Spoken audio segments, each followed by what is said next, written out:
Sunday का दिन है। आज मार्केट बंद है, कल मार्केट ओपन होगा तो देखा जाएगा क्या होगा। आज हम डिस्कस करेंगे कि फाइनेंशियल एजुकेशन क्यों ज़रूरी है और क्यों लोग नहीं समझ पाते हैं कि लोग पैसा तो कमाते हैं नो डाउट, लेकिन वो बचा नहीं पाते हैं। उनका जो एक्सपेंसेस है वो खर्चा से ज़्यादा होता है और कभी कभी खर्चा को मीट करता है और अपने आप को खुद ओवरबर्डन कर लेते हैं। तो हम आज यही बात करेंगे कि क्यों एक छोटा सा अमाउंट से आप अगर शुरू करोगे और आप को आने वाले 5 साल 10 साल में जब उसका इफेक्ट पता चलेगा कि आखिर ये कैसे सिस्टम काम करता है और फाइनेंशियल एजुकेशन क्यों ज़रूरी है आजकल के डेट में, और ये किसी भी स्कूल कॉलेज में क्यों पढ़ाया ही नहीं जाता है, क्योंकि उनको पता है कि ये बहुत बोरिंग चीज़ है।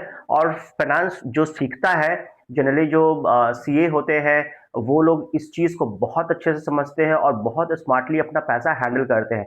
और ये एक उस पे हम आज डिस्कस करेंगे। और ये कौन सी एक बुक है जो आप लोग ज़रूर पढ़िए।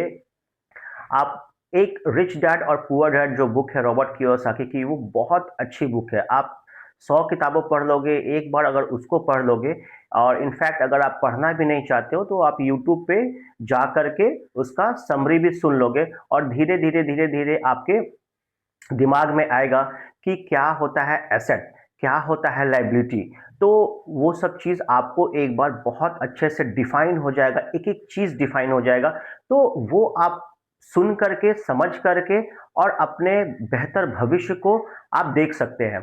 तो हम इस वीडियो का शुरुआत करते हैं आज फाइनेंशियल एजुकेशन से। बहुत छोटा सा टॉपिक है और बहुत ज़्यादा इसको खींचेंगे नहीं, और फिर हम आपको एक एग्जाम्पल के हिसाब से बताएंगे।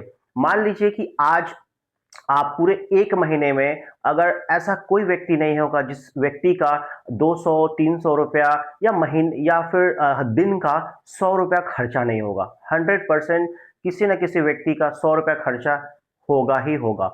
और अगर महीने का भी अगर हम बात करते हैं, तो अगर आप आज एक महीना में भी अगर आप, ठीक है आप नहीं कमा रहे हैं, आप एकदम खर्चा नहीं करते हैं, लेकिन ऐसा कैसे हो सकता है कि महीना में आप 100 रुपया भी खर्चा नहीं करते करते होंगे? ऐसा पॉसिबल ही नहीं है। एक महीना में कोई फिफ्थ क्लास का बच्चा या सेकंड क्लास का बच्चा होगा, वो भी 100 रुपया खर्चा उस पर उनके माँ बाप उससे ज़्यादा ही करते होंगे। मैं एकदम मिनिमम लेके चलता हूँ, क्योंकि ये सोशल मीडिया पे जब ये वीडियो पोस्ट होगा तो मुझे उसके हिसाब से बनाना पड़ता है कि ऐसे अगर जनरल बात किया जाए तो बहुत ऐसे लोग हैं जो दिन का 1000-2000 भी खर्च करते हैं और महीने का 10-15 हजार आराम से खर्च करते हैं, चाहे वो कितने भी गरीब हो, चाहे वो कितने भी अमीर हो। एक ऑटो रिक्शा चलाने वाला आदमी भी महीने का 5-7 हजार रुपए फालतू खर्च करता ही करता है, चाहे वो सब्जी बेच रहा हो, चाहे वो ऑटो चला रहा हो, चाहे वो जो काम करो, 5-7 हजार रुपए हर व्यक्ति अपना फालतू खर्च करता ही करता है, चाहे वो रीजन कोई भी हो। तो हम आपको आज 100 रुपए का एग्जाम्पल दे करके समझाएंगे और कंपाउंडिंग क्या कमाल चीज है हम उसको बताएंगे। और ये आपको दोनों चीज बताएंगे, गवर्नमेंट के हिसाब से भी, जो इंडियन गवर्नमेंट जो पोस्ट ऑफिस में जब पैसा आप एफडी करते हैं, रिटर्न में आपको दिया जाता है कि आपका इतना परसेंटेज आपको मिलेगा, वो भी बताएंगे। और जब आप म्यूचुअल फंड और एसआईपी करेंगे, उस 100 रुपए को वो 20 साल में आप कितना बनेगा। सिर्फ 100 रुपए अगर आप हर महीना भी जमा करते हो एसआईपी में या म्यूचुअल फंड में, तो आपको पता चलेगा कि वो कितना पैसा बन सकता है नेक्स्ट 20 ईयर्स में। आप आज जो खर्चा 100 रुपया कर रहे हो, आपके बैक ऑफ द माइंड, आपके दिमाग में ये चीज रहना चाहिए कि ये 100 रुपया खर्चा नहीं किया है, मैंने इतने रुपए खर्चा करे। तो चलिए वीडियो को शुरू करते हैं।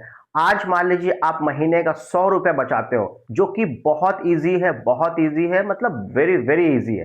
तो आप नेक्स्ट, आज 2026 है, 2046 में अगर आप 100 रुपया महीने का खर्च कर देते हो, तो आप लगभग लगभग अगर 15%, अगर एसआईपी से आप आराम से वेरी इजिली निकल जाता है 15%। पिछले साल का आप डेटा देखोगे, पिछले 15 साल, 20 साल, 30 साल, जितना मन करे आप डेटा देखोगे, तो 12 से 15% ऑलमोस्ट मिल जाता है। जब आप 20 ईयर्स का डेटा, जब लास्ट हिस्ट्री देखोगे, तो 15% बड़े आराम से मिल जाता है। आप एक बार आप जो ऐप है, जो भी फाइनेंशियल ऐप है, आप वहां पे पूरा हिस्ट्री देख सकते हो कि पिछले 10 साल 15 साल में आप खुद अपना एक रिसर्च कर सकते हो कि कितना मिलता है। हाँ, 30 साल में, 35 साल में वो एवरेज 12-13% आता है। बट फिर भी बहुत होता है, मतलब बहुत होता है। जैसे आप पोस्ट ऑफिस में अगर पैसा जमा करते हो तो आपको 7-8% मिलता है, प्राइवेट बैंक में जमा करते हो, एफडी करते हो, तो आपको 7% 8% वो भी लोग देते हैं। तो हम उस पर भी बात करेंगे। और कुछ लोगों का ये क्वेश्चन होगा कि भाई कौन देखा है उतना दिन, 20 साल न जिए तो अब जो ये बात कह रहे हैं तो उन पे तो खैर ये टॉपिक ही खत्म हो गया। जो चीज आपके कंट्रोल में है वो आप कर सकते हो, जो ऊपर वाले के कंट्रोल में है उसमें आपका कोई योगदान न आज है, न कल था, और न कल रहेगा। अगर मान लो, वैसे तो आप बस इस बात को काटने के लिए कि हम 20 साल बाद न रहे, हम हो सकता है 5 साल में ही चल बसे, तो ये बस एक कहने की बात होती है, ऐसा होता नहीं है। और जिन लोगों के साथ होता है, मान लीजिए अनफॉर्चुनेटली, दुर्भाग्यवश अगर ऐसा कुछ हो रहा है, तो उसमें आपका कोई कंट्रोल नहीं है। जो चीज में आपका कंट्रोल है, अगर आप बच गए तब तब इसका आंसर क्या होगा आपके पास। तो आपको ये सोचना चाहिए कि आप अपना बेस्ट देते हैं।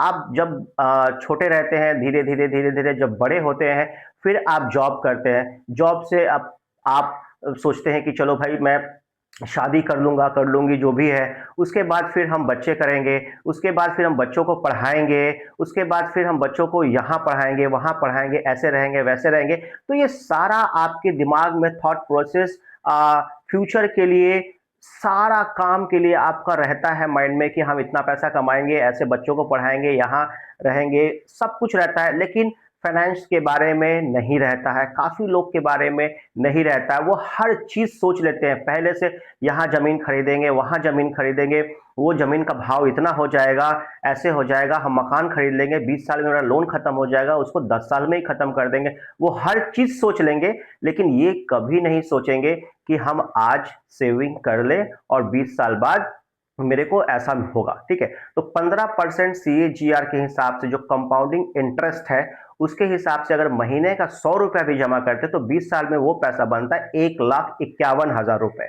सिर्फ 100 रुपया का मैं एग्जाम्पल इसलिए छोड़ के जा रहा हूं क्योंकि 100 रुपया से फिर आप कैलकुलेट कर सकते हो, उसमें आप अगर 10,000 करोगे, 5,000 करोगे, 2,000 महीना करोगे, 1,000 महीना करोगे, तो आपको सहूलियत होगा। अगर आप 100 रुपया से बढ़ा करके अगर आप महीने का 1,000 करोगे, तो पैसा आप 10 गुना ज्यादा डाल रहे हो, तो उसके हिसाब से 10 गुना ज्यादा आपका पैसा बनेगा, 15% कंपाउंड इंटरेस्ट के हिसाब से। SIP सेवेंथ वंडर, 8 वंडर्स बोलते हैं। वॉरेन बफेट जो दुनिया के स्टॉक मार्केट के भगवान है, वो उन्होंने खुद कहा है कि SIP जो है वो 8 वंडर है, कंपाउंड इंटरेस्ट 8 वंडर है। जैसे आप मान लीजिए अगर 100 रुपया जमा किए एक महीने में, अब मई का महीना है, अगर मई में 100 रुपया जमा किए, तो फिर जून में वो पैसा आपको पूरे साल में जितना पैसा जमा होगा उसका 15%, फिर उसके बाद उसका 15%, उसके बाद फिर उसका आपको 15% कंपाउंड होते होते आपका पैसा नेक्स्ट 20 ईयर्स में इतना बनेगा। तो ऐसे काम करता है SIP मॉडल। तो आपको SIP के बारे में समझना चाहिए, एकदम सेफ है। अगर फिर भी आपको लगता है कि नहीं, मार्केट जो SIP भी करेंगे तो बहुत वॉलेटाइल है, मार्केट क्रैश होता है, ये है वो है, हाँ थोड़ा कभी कभी नीचे आएगा, कभी कभी ऊपर जाएगा, बट वो बहुत स्ट्रांग होल्डिंग रहता है, उसमें कोई दिक्कत नहीं है। कोविड के दौरान जो SIP जो लोग कर रहे थे वो अपना पैसा और लगाना स्टार्ट कर दिया, और फिर वो लोग कहां से कहां आज के डेट में है वो आप पता कर सकते हैं, अगर कोई आपके जान पहचान में है तो। और नहीं तो सोशल मीडिया पे सारा एविडेंस, सारा प्रूफ मेंशन है।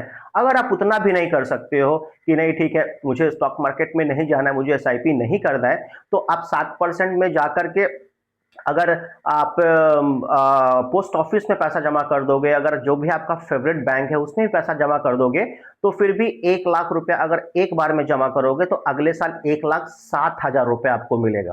और फिर 1,07,000 को अगर आप फिर से उसको डिपॉजिट करोगे या उसी को अगर छोड़ दोगे, तो भी आपका 20 साल में बहुत पैसा बन सकता है। अगर 1,00,000 पे अगर साल का भी छोड़ोगे तो आप कैलकुलेट कर सकते हो कितना। अगर मान लो कि 1,00,000 अगर आप नहीं जमा कर पा रहे हो, बट SIP आप जो भी आपका फेवरेट बैंक है वहां पे आप जाओ, आप जाकर के ये पता करो कि हम SIP शुरू कैसे कर सकते हैं, तो वो लोग आपको जनरली बता देंगे, या यूट्यूब पे तो दुनिया भर का वीडियो है, वो ऑलरेडी भरा हुआ है कि आप SIP स्टार्ट कैसे कर सकते हैं। तो ऐसे अगर किसी को फिक्स इनकम चाहिए कि नहीं ठीक है, मेरे को हर साल के महीने में मेरे को पैसा चाहिए, तो कोई 1 लाख रुपया जमा कर दिया, 7% वो इंटरेस्ट आया, 7,000 रुपया इसके अकाउंट में चला जाता है, तो वो हर महीना हर साल आपको 7,000 रुपया आएगा। लेकिन आपको खर्चा बचाना है, आपको जो फिजूल खर्ची है, जो ऐसा नहीं है कि एकदम पूरा पेट काट के खर्चा बचा लो और पूरा पैसा एसआईपी में डाल दो और ये कर दो, लेकिन जो जेन्युइन खर्चा कट सकता है उसको बिल्कुल काटना चाहिए। एक हमारे मित्र हैं, उन्होंने पूछा कि आ, कैसे उनके बच्चे को भेजना है एमबीबीएस करने, इंडिया में ही कहीं 20 लाख रुपया फीस है हर महीने का, लगभग 1 सवा करोड़ रुपया लगेगा, ठीक है, प्लस खाना पीना जो भी है, तो वो सब मिला जुला के तो 1 सवा करोड़ रुपया पहुंच जाएगा। तो हमसे सजेशन ले रहे थे कि क्या करें, सोच भी रहे हैं, उनके पास पैसा भी है, वो भेज भी सकते हैं, कोई प्रॉब्लम भी नहीं। तो मैंने उनको यही सजेस्ट किया कि 1 करोड़ रुपया अगर भेजोगे मतलब 5 साल में आपको 1 सवा करोड़ रुपया लगेगा। अगर मैं अगर उस जगह पे रहता तो मैं बोलता कि ठीक है, पहले तुम कंपटीशन से रेडी कर लो अपने आप को, अगर क्रैक करता है तो ठीक है, और नहीं तो फिर आप कुछ और कर सकते हो, क्योंकि मैं 1 करोड़ रुपया नहीं लगा सकता हूँ। वो उस 1 करोड़ रुपया को अगर हम ऑलरेडी 10 साल रख दिए तो पैसा ऑलरेडी हम 7-8 करोड़ रुपया बना लेंगे। अब जब 7-8 करोड़ रुपया मान लीजिए बन जाएगा, 1 करोड़ का 7 से 8 साल में 7-8 करोड़ रुपया बन जाएगा, तो 7% के हिसाब से आप जोड़ लीजिए 42 लाख रुपया साल में मिलेगा, एक साल में 42 लाख रुपीज मिलेगा। तो आप सोचिए कि फिर उसको अगर आप 12 महीने में डिवाइड करते हैं तो फिर वो कितना हुआ, ठीक है। तो उस हिसाब से आपको देखना पड़ेगा कि आप पैसा लगाना ही, अनलिस लास्ट में आपको पैसा ही कमाना है। आपका बच्चा भी एक टाइम पे जाके बूढ़ा होगा, उसका भी एज 60 होगा, 60 के बाद क्या, ठीक है। तो ये है, हाँ एजुकेशन देना चाहिए, ऐसा मैं नहीं बोल रहा हूँ कि एजुकेशन नहीं देना चाहिए, बच्चों को पढ़ाई अच्छी नहीं कराए, आप बिल्कुल बेस्ट से बेस्ट स्कूल में पढ़ाइए, बट अपना हैसियत देखते हुए। ऐसा नहीं कि बहुत ज्यादा स्ट्रेच कर लिए अपने आप को, माइंड को स्ट्रेच कर लिए, पॉकेट को स्ट्रेच कर लिए, पूरा खींच तान करके बच्चों को पढ़ा रहे हो, तो वो चीज से बचना चाहिए, एकदम स्ट्रेट फॉरवर्ड। अगर आप अगर आपका पॉकेट अलाउ करता है कि हाँ ठीक है, यहाँ पे इस बच्चे को हम पढ़ा रहे हैं, मुझे कोई प्रॉब्लम नहीं है, एकदम निश्चिंत है, सब लाइफ स्मूथ चल रहा है, तो ठीक है। नहीं, अगर आपको बच्चे को पढ़ाना ही है कि हाँ ये हायर स्टैंडर्ड में पढ़ाना है और वहां पे इतना पैसा लगा और मुझे कैसे भी करके वो पैसा व्यवस्था करके देना है, तो फिर आपको अपना कमाई बढ़ाना पड़ेगा। आप ये सोच रहे हो कि आप एग्जिस्टिंग कमाई कर करके, आपका मान लीजिए महीने का अगर 50,000 का इनकम है, 1 लाख का इनकम है या 5 लाख का इनकम है, जो भी है वो आपके हिसाब से, अगर आप ये सोच रहे हो कि उसमें अगर नहीं चल रहा है, मुझे स्ट्रेच करना पड़ेगा, तो आपको अपना इनकम भी साइड बाय साइड बढ़ाना पड़ेगा। और यहाँ एक बहुत बड़ा मुसीबत है, लोग एक काम करने के बाद उसमें सेटिस्फाइड हो जाते हैं कि हाँ ठीक है, मैं एक काम कर रहा हूँ, बात खत्म हो गया, इससे जो आया आया, नहीं आया नहीं आया, कोई बात नहीं, उसके बारे में सोचते भी नहीं और अपना कंफर्ट जोन ढूंढना स्टार्ट कर देते हैं। तो यहाँ ये चीज नहीं होना चाहिए, आपको लगातार मेहनत करते रहना पड़ेगा जब तक कि आपका जो टारगेट नंबर जो दिमाग में घुसा हुआ है, अगर वो उतना अगर आप नहीं कमा रहे हैं, द एज ऑफ 60, अगर आप 60 साल के हो जाएंगे, अगर आपका जो जीवन में टारगेट है अगर उसको आप पूरा करना है, तो उसके लिए मेहनत करना पड़ेगा और जितोड़ मेहनत करना पड़ेगा, और एक एक रुपया आपको बचाना पड़ेगा। हाँ, आप खर्चा कीजिए, जो जेन्युइन रीजन है बिल्कुल खर्चा कीजिए, कोई प्रॉब्लम नहीं है, लेकिन आप जैसे ही खर्चा को लिखना स्टार्ट जब कर दोगे, जब हाथ से लिखना स्टार्ट कर दोगे डेली शाम में कि हाँ आज कितना खर्चा हुआ, आप मेरा विश्वास मानिए 1-2 महीने के अंदर में इमीडिएट रूप से वो खर्चा धीरे धीरे धीरे धीरे धीरे धीरे वो कम आपको नजर आएगा। और एक बार अगर आपका 5 साल में पैसा बनता हुआ जब दिखेगा आपको, तब आपको लगेगा कि हाँ अच्छा है, ये बहुत अच्छा चीज है, और आपको कॉन्फिडेंस और डेवलप हो जाएगा और आप पैसा उसमें इन्फ्यूज करोगे और फिर अपने लाइफ में आगे बढ़ोगे। अगर आपका इनहेरेंटली पैसा अगर छोड़ के नहीं जाना है, तो फिर जो आपका महीने का खर्चा है उससे आपका 25 गुना अगर पैसा हो गया तो ठीक है। अगर आपको कुछ छोड़ के जाना है अपने बच्चों के लिए, तो जो अभी महीने का खर्चा उससे आपका 50 टाइम्स इंटू 50 टाइम्स होना चाहिए, तो आप फिर आप फ्री हो जाए। 25 जो जो 25 है वो आपके लिए और जो रेस्ट है 25 वो आपके बच्चों के लिए। तो आपको ये सोचना पड़ेगा। और जो लोग बिज़नेस करते हैं या फिर जो जॉब करते हैं, नौकरी करते हैं, 2 ही तरीके से लोग पैसा कमाते हैं, या तो कोई नौकरी है या तो कोई बिज़नेस है। और बिज़नेस में मैं उन सबको काउंट करूँगा जो नौकरी के अलावा है। जैसे कुछ लोग अपना दुकान खोलते हैं, कुछ लोग अपना घर मकान बनवाते हैं, कुछ लोग गाड़ी बेचते हैं, कुछ लोग कोई भी अगर काम कर रहे हैं, कुछ लोग कॉन्ट्रैक्टर होते हैं, कुछ भी अगर आप काम कर, कोई रियल एस्टेट का काम करते हैं, कुछ भी अगर आप काम कर रहे हो, तो अब वो बिजनेस में ही काउंट होता है। तो आपको ये सोचना पड़ेगा कि आपको एक नंबर का रुपया रखने के लिए प्रॉपर आपको नंबर का रुपया तभी बनेगा जब आप प्रॉपर गवर्नमेंट को टैक्स दे करके उस पैसे को एक नंबर का रुपया बनाओगे, तभी आप उस वो आप इन्वेस्ट कर पाओगे और अपने बैंक में रख पाओगे। एक लिमिट तक तो ठीक है, 10 12 20 लाख रुपए तक अगर कमा रहे हो तो ठीक है। वैसे 12 लाख के बाद ही टैक्स होता है, लेकिन लोग अपने वाइफ और हस्बैंड और किसी के पे करके एडजस्ट कर लेते हैं, तो वो ठीक है। बट लेकिन इनकम टैक्स आप अगर प्रॉपर पे करोगे और प्रॉपर सब रूल्स एंड रेगुलेशन फॉलो करोगे इनकम टैक्स का, तो उसके हिसाब से आपके लिए आगे जा करके वो पैसा कैरी फॉरवर्ड हो सकता है, आपके बच्चों को मिल सकता है। आप सोचोगे कि बहुत पैसा कमा लिया बिजनेस में, उसको गवर्नमेंट को नहीं शो करना है, वो पैसा कैश घर में रहेगा, आप कहीं घूमने चले जाओगे, कुछ खाने पीने चले जाओगे, कोई सामान खरीद लोगे और वो पैसा हवा हो जाएगा, वो पैसा आगे नहीं जाएगा। आगे पैसा तभी जाएगा जब वो पैसा एक नंबर का होगा। आप घर में रख के डायरेक्ट उसको बैंक में तो डालोगे नहीं, आप कोई प्रॉपर्टी खरीदोगे, फिर वहां पे आप पैसा इन्फ्यूज करोगे। इसके अलावा और कुछ नहीं हो सकता है। जब एक नंबर का रुपया आता है, जब आप उसको प्रॉपर टैक्स पे करके जब उसको एक नंबर का रुपया बनाते हो, तो आप उसको फ्रीली इंजॉय कर सकते हो, फ्रीली उसको स्केल कर सकते हो, एक का 10 बना सकते हो पूरे गवर्नमेंट के रिकॉर्ड में। और जब एक का 10 बना, फिर से गवर्नमेंट को टैक्स दिया, क्या प्रॉब्लम है? तो ये सारा चीज आपको फाइनेंशियल एजुकेशन आपको समझना चाहिए।